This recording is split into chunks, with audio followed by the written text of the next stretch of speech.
you know, whenever I'm looking for fish, looking for structure on, you know, my side imaging or down imaging, you know, I'm always playing with sensitivity and contrast. Those are the first two things I kind of mess with when I'm looking for hard targets or soft targets or individual fish.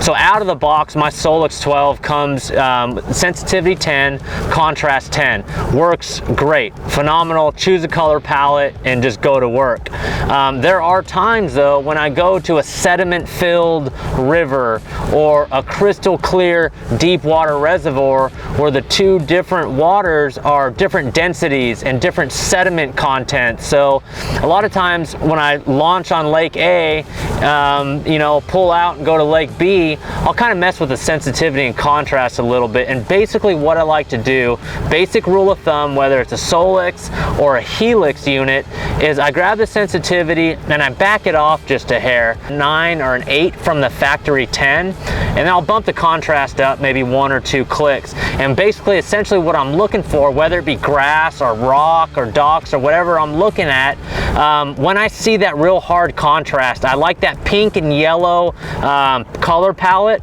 When I see that pink and red to hard yellow, when I see that color contrast, that tells me that's a hard return, whether it be a stalk of grass or a stick in the water or a log or a stump or a rock.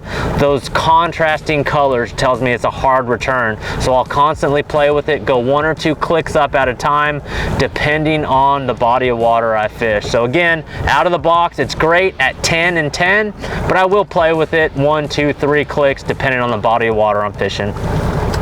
You know, if you're not getting the picture you want, let's say you go overboard on sensitivity or contrast and you want to go back to square one, it's real simple. Just restore the defaults and you're right back to 10 and 10 and everything's back to normal, right out of the package, right out of the box, and you're good to go. So again, keep in mind that it depends on the body of the water, the depth you're fishing, the type of fishery it is. So just take it 1 click at a time.